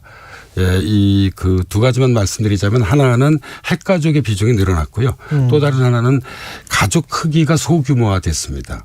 예. 예를 들어 이제 저만 하더라도 5남 1녀에 제가 막내입니다. 예. 예. 그런데 이제 6명. 예. 예. 제게 이제 딸이 딱 한 명밖에 없습니다. 그러니까 8명에서 지금 3명으로 예. 가족이 이제 줄어든 것인데요. 예. 여기에 이제 최근 1인 가구의 증가, 저출산 고령화의 강화가 빠르게 진행되면서 가족 변동이 계속되고 있는데 1인 가구의 비율이 참 많이 늘었어요. 예. 예. 그러니까 지난해 통계를 보니까 31.7%나 되더라고요. 3분의 1이네. 예, 그래서 거의. 예, 이 전국적으로 664만 가구입니다. 예.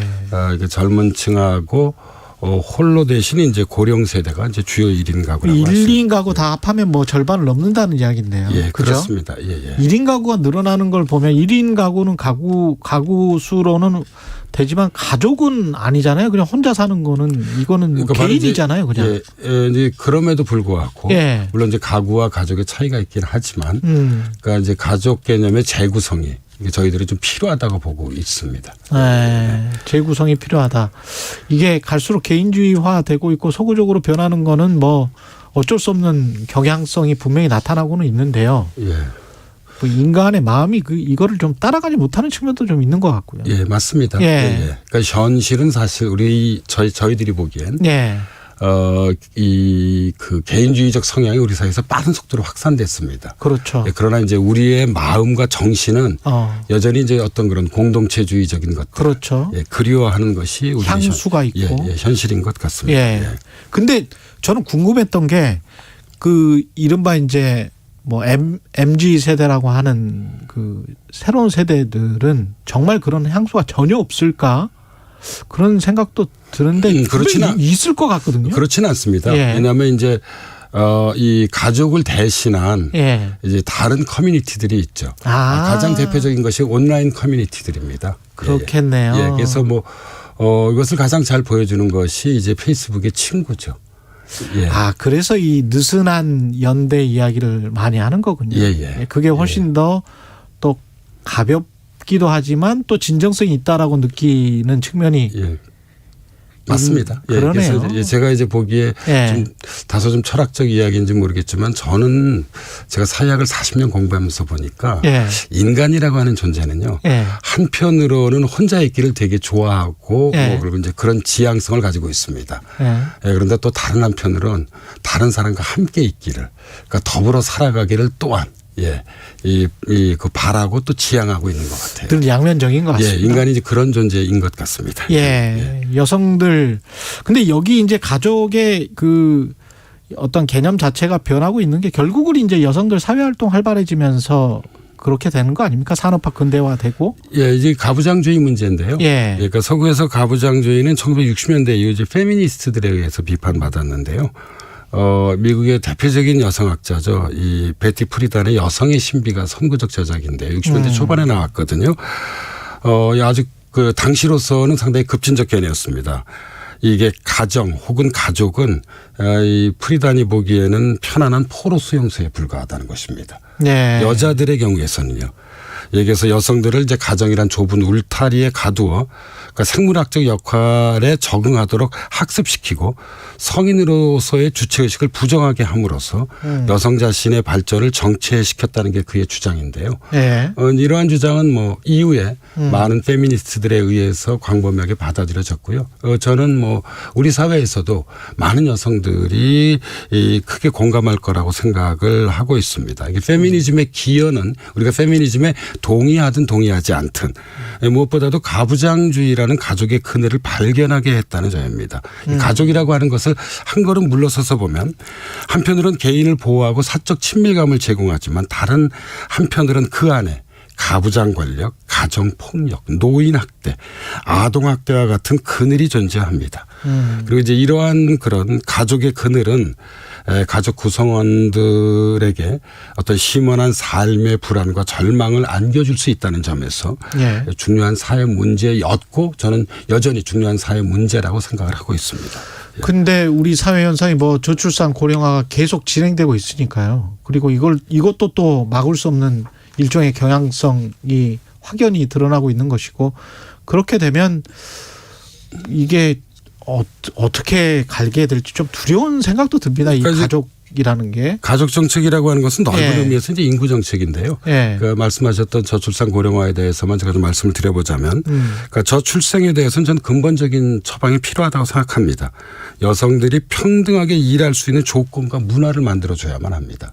평등하게 일할 수 있는 수십조 예산을 투여했음에도 불구하고 저출생 문제가 해결되지 않은 원인의 하나는 이런 구조적인 조건과 문화를 바꾸지 않았기 때문입니다. 그리고 더해서 저는 이민 정책에 대해서도 우리가 새롭게 좀 진지하게 고민해 봐야 할 거라고 생각을 하고 있습니다. 그러니까 이게 결국은 육아 정책을 혁신적으로 바꿔야 된다 그 말씀이시네. 예, 뿐만 아니라 사실 문화를 바꾸는 것도 되게 중요합니다. 그러니까 여전히 이 여성들에게는 사실 이 뭐 유리천장의 벽을 포함해서 그렇죠. 예. 그러니까 일과 어떤 그런 이 가정을 양립하기 어려운 많은 문제들이 있습니다. 그리고 우리가 일을 하면서 술을 먹고 거기에서 계약이 성사되고 그게 주로 남자들이 중년 남성들이 그런 일을 하고 그게 또 여성들이 그런 어떤 중요한 계약에 접근하지 못하게 하는 어떤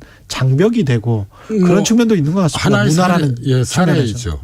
물론 뭐 미국과 유럽의 경우에 뭐 이제 조금 전에 말씀하셨던 그런 문화가 전혀 없는 것은 아니지만 우리보다는 상당히 약화되어 있습니다. 그렇죠. 그래서 우리가 저는 뭐 이런 그러니까 적어도 양성평등 문화를 좀 선구적으로 구현한 국가들의 사례들을 적극적으로 벤치마킹할 필요가 있고요. 한편 고령화의 경우는 사실 노인복지를 강화하는 것 외에는 다른 수단은 없는 것 같습니다.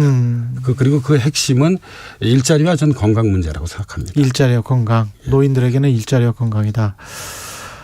미국의 한 여론조사 기관에서 발표한 보고서에 따르면 전 세계 17개 선진국 사람들을 대상으로 당신 삶에서 가장 가치 있게 생각하는 게 뭐냐라고 하니까 전체 응답자의 38%가 가족과 자녀를 꼽았는데 여기에 포함되어 있는 우리나라는 물질이 1순위였다고 합니다. 그러면 우리가 아까 말한 귀성이라는 말까지 태어난 이렇게 가족주의가 아주 강했던 이런 나라가 제일 중요한 게 돈이고 그다음이 건강 가족은 3위였다는 건데요. 저는 우리 사회의 희번한 변화가 언제 시작되었는가 하면요. 최근의 시점에서 보자면 97년 외환위기 이후라고 생각합니다. 그러니까 외환위기 이후의 한국 사회라고 하는 것은 사실 불안의 사회이자 불안의 시대였다고 생각을 하고 있습니다. 그래서 저는 이런 사회조사가 현실일 가능성이 좀 높다고 좀 보는 편입니다. 그런데 우리가 개인이 가지고 있는 불안을 극복하기 위해서 필요한 것은 사실 둘입니다. 하나는 돈이고요. 다른 하나는 국가입니다. 그러니까 돈이 국가다. 그러니까 예를 들어 이제 코로나19 팬데믹 같은 경우도 이게 불안한 것이잖아요. 결국 강력한 어떤 그런 국가가 나의 안전을 보장해 줄 수 있기 때문입니다. 그래서 저는 좀 이 비관적인 측면에서 보자면 최근 우리 사회를 지배하는 두 개의 흐름은 하나는 화폐지상주의고요. 다른 하나는 화폐지상주의. 다른 하나는 새로운 권위주의라고 생각합니다. 새로운 권위주의. 강한 국가를 원하는 것이죠. 사실 이 지금 잠깐 정치 얘기를 해보자면 유력 대선의 후보인 이재명 후보나 사실 윤석열 후보 같은 경우는 강한 후보거든요. 그렇죠. 약한 후보는 아닙니다. 적어도 이미지상으로 이미지가 세죠. 강한 둘 다 후보입니다. 그래서 뭐 이런 맥락에서 보면 최근 뭐 전 젊은 세대뿐만이 아니라 전체 국민에게 뭐 투자, 영끌 이런 것들이 큰 관심을 끌었던 것이 바로 이러한 미국 그 퓨 리서치에서 조사한 바하고 정확하게 대응한다고 생각을 하고 있습니다. 그래서 좀 문화적으로 보자면 뭐 대박주의, 영웅주의 이런 것들이 현재 우리 시민 문화의 한 흐름을 이루고 있다고 보는 편입니다. 정순호님, 교수님 의견도 동의하지만 생각이 바뀌지 않으면 안 됩니다. 어머니, 아버지 세대는 아이 키우기 편해서 아이를 많이 낳은 게 아닙니다. 이런 또 반론을 하셨는데요. 아이 키우기 쉬워서 그때는 아이 낳냐. 그냥 낳았다. 뭐 이런. 그건 이제 가족 정책이 사실 꾸준히 진행돼 왔었죠. 1960년대 이후에요. 제가 1960년도에 태어났는데 사실 저희가 오나 밀려 있는 경우도 이제 그런 가족 정책이 추진되지 않았기 때문에 계속 나왔었고요. 제 주변엔 뭐 사실 다 저와 비슷한 경험을 공유하고 있습니다. 마지막으로 설 연휴 앞두고 가족에 대한 덕담도 좀 할 말씀 해 주십시오.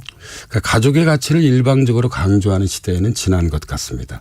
그럼에도 불구하고 설 연휴를 맞이해서 제가 시를 하나 가지고 왔습니다. 또 시가 좋습니다. 우리나라를 대표하는 시인 중에 한 분이죠. 김수영이라는 시인. 좋아합니다. 나의 가족이라는 시의 한 구절을 읽어드리고 싶습니다. 나의 가족. 거칠기 짝이 없는 우리 집안의 한없이 순하고 아득한 바람과 물결. 이것이 사랑이냐. 낡아도 좋은 것은 사랑뿐이냐. 아무리 낡고 오래돼도 좋은 것은 가족의 사랑뿐이라는 김수영의 독백은 이 시가 1950년대에 쓰여진 것이거든요. 여전히 우리에게 감동을 안겨주는 것입니다. 가장 우리가 피폐했던 경제적으로는 힘들었던 그런 상황에서. 그래서 저는 청취자 여러분들께서 이번 설 연휴에 낡아도 좋은 것은 역시 사랑뿐이라고 하는 김수영 시인의 말을 한번 되새겨보는 것도 좋을 것 같습니다. 늘 뭐 정답인 것 같습니다. 사랑은. 사회학 카페 연세대학교 사회학과 김호기 교수님이었습니다. 고맙습니다. 네, 감사합니다. KBS 1라디오 최경영의 최강시사 듣고 계신 지금 시각은 8시 45분입니다. 이 시각 교통정보입니다. 출근길 정체 계속 이어지고 있는데요. 영동고속도로 강릉 방향은 서안산에서 승용차 사고도 있습니다. 1차로를 차단하고 처리를 하면서 여파로 군자부터 서안산 쪽으로 속도를 못 내고 있습니다. 더 가서는 군포에서 부곡, 용인에서 양지터널까지 교통량이 많고요. 서해안고속도로 목포 쪽으로는 금천부터 밀리기 시작해 팔곡터널에서 용담터널, 매송에서 비봉까지와 다시 8탄 분기점에서 화성휴게소까지 밀리고 있습니다. 경부고속도로 서울 방향은 북천안에서 정체고요. 이후 수도권 진입해서는 기흥에서 죽전, 달래내를 지나 반포까지 각각 90km씩 긴 구간에서 속도를 못 내고 있습니다. 지금까지 KBS 교통정보센터였습니다.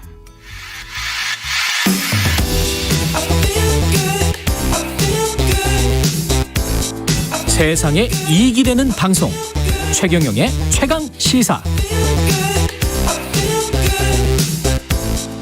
네, 매년 1월이면 찾아오는 연말정산 시즌입니다. 13월에 월급 챙기려면 어떤 점에 유의해야 할까요? 올해 연말정산에서 달라진 점 그리고 관련 궁금증 이은지 세무사님 전화로 연결돼 있습니다. 안녕하세요. 네, 안녕하세요.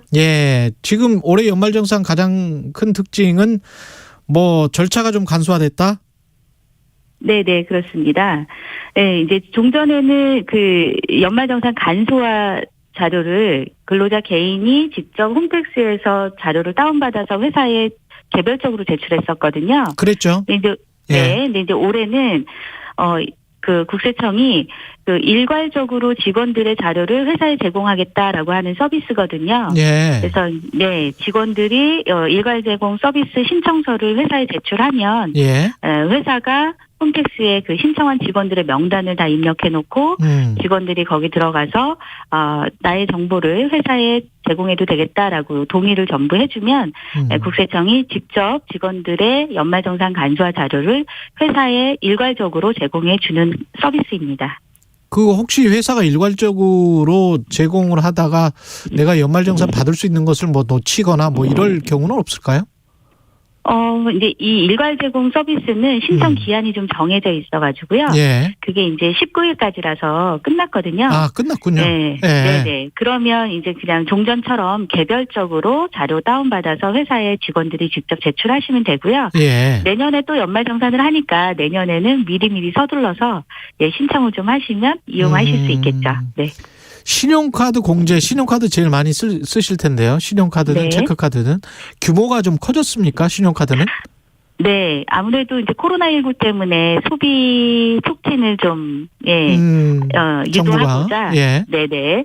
2020년 대비 2021년도에 신용카드 등으로 소비한 금액이 5%를 초과 사용했다라고 한다면 초과 사용한 금액에 대해서 10%를 추가적으로 소득공제를 해주고 있고요. 예. 한도도 100만 원을 상향 조정해서 지금 적용해주고 있습니다. 그 재난지원금 정부에서 준 거 이것도 혹시 나중에 뭐 세금으로 떼갑니까? 어떻습니까? 이제 재난지원금은 국가가 우리가 낸 세금으로 준 거잖아요. 예. 네, 그래서 거기에다 또 세금을 매기진 않고요. 예. 네, 대신에 이 재난지원금을 그냥 현금으로 나눠주지 않고 신용카드에 충전해서 주거나 지역화폐로 줬잖아요. 예. 예, 그래서 이제 재난지원금으로 소비한 금액은 또 신용카드 등 사용 금액에 해당이 돼서 소득공제 대상이 될 수 있겠습니다. 그렇군요. 우리가 뭐 카드 결제했다고 전부 다 소득공제 대상이 되는 걸로 알고 있는데 그런 거는 아닌가 보더라고요. 네, 맞습니다. 예. 예를 들면 이제 신용카드를 이용해서 세금을 낸다든지 재산세나 자동차세 같은 세금을 낸다든지 아니면 아파트 관리비나 보험료 이런 거 자동이체 많이 해놓으시잖아요. 네, 이제 그런 부분들은 신용카드 사용 금액으로 보지 않고요. 예. 대신에 뭐 보험료를 냈는데 그것이 보장성 보험이다. 그러면 보험료 세액공제를 받으실 수 있겠고요. 아이들 등록금을 신용카드로 냈다 그러면 교육비 세액공제는 받으실 수 있으시죠. 네. 네. 기부금 세공제율도 좀 올라갔습니까? 네, 올해 한시적으로 예. 이제 아무래도 지금 상황이 어렵다 보니 어려우신 분들이 더 많이 어렵거든요. 예. 기부를 좀 촉진하고자 올해 한시적으로 기부금 세액공제 적용률을 5% 상향 조정해서 적용해주고 있습니다. 그렇군요. 의료비나 인적공제 같은 경우는 의료비는 좀 아프신 뭐 가족 중에 아픈 분들이 있으면 그건 별로 안 좋은 일이니까 네네. 그렇다고 치고 인적공제 같은 경우는 소득이 많은 가족에게는 좀 유리하겠죠. 아무래도 인적공제가 많으면. 네, 맞습니다. 만약에 이제 맞벌이 부부라든가 아니면 이제 형제자매들이 이제 모두 소득이 있다 그러면 부양가족에 대해서 맞벌이 부부는 이제 자녀나 부모님 또는 이제 형제자매의 경우에는 부모님에 대해서 누가 소득공제를 받을 건지 기왕이면 이제 소득이 높은 사람이 인적공제를 받으면 이제 그 사람의 절세 혜택이 더 크니까요. 예. 네, 소득이 높은 사람 쪽으로 공제를 넣는 게 더 유리하겠죠. 맞벌이의 경우는 소득이 높은 사람 쪽으로 공제를 받는 게 유리하다. 예. 네네네. 그런데 이게 중복공제 받는 사람들도 있나요? 그러니까 남편도 받고 부인도 받고 이런 경우가 있습니까? 네, 이제 부부가 이제 자녀들을 중복공제 받는 경우는 잘 없어요. 예. 그런데 이제 형제의 경우 이게 부모님 이제 그 부모님을 이렇게 나도 부양하는데 이렇게 생각할 수 있잖아요. 그래서 이제 부양가족으로 공제를 받는데 알고 봤더니 언니도 받았고 나도 받았고 이제 이렇게 되면 중복공제가 되잖아요. 그러면 어떻게 되나요? 그러면 사실 이제 그 국세청은 1년에 한 번 이렇게 주민등록 번호를 돌려서 확인을 해요. 이런 중복공제가 있었는지를. 예. 이제 그렇게 되는 경우 누군가 한 사람은 부당하게 공제받은 게 돼서 이제 소득세를 과소 신고 납부한 결과가 돼버리잖아요. 그렇죠. 그러면 과소 신고 납부한 세액에다가 약간의 가산세를 얹어서 추징을 당하게 됩니다. 그러니까 중복공제가 되지 않도록 좀 유의를 하셔야겠습니다. 이직하거나 뭐 퇴사하거나 이런 경우에 전 직장에 뭐 전화해서 소득 자료를 요청하고 이런 게 곤란할 수도 있지 않습니까? 그렇죠. 네네. 예, 이런 경우는 어떻게 방법이 있습니까? 혹시? 이제 연말정산이라 하면 2021년 1월에서 12월간의 전부 소득을 합산해서 정산하는 걸 얘기하거든요. 예. 그런데 이제 연도 중간에 직장을 옮기신 분들은 종전근무지의 소득에 대한 정보도 이제 현재 회사에다 제출을 해서 합산해서 정산이 이루어지도록 해야 해요. 예. 그런데 이제 여차해서 연락을 못하게 되는 경우에는 일단 현재 근무지의 소득만 가지고 여기서 정산을 하시고요.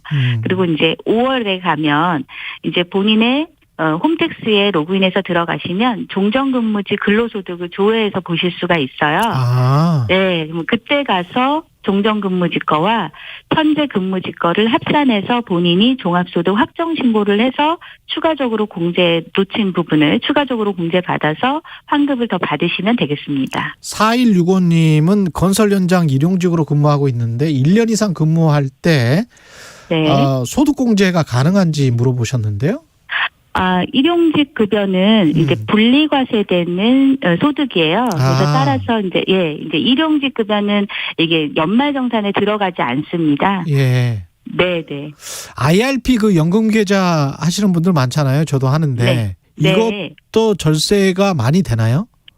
그럼요. 그리고 이제 IRP 계좌는 이제 근로소득이 있는 이 직장급여자뿐만이 아니라 자영업 하시는 사업소득이 있으시는 분들도 혜택을 보실 수 있는 거예요. 예. 네, 그래서 본인이 연금저축 불입한 금액에 대해서 적게는 12%, 많게는 15% 세액공제를 받으실 수 있으니까 기왕이면 이렇게 세액공제를 받으면서 절세도 하면서 노후 대비도 하실 수 있는 저축을 좀 불입하시면 좋으시죠.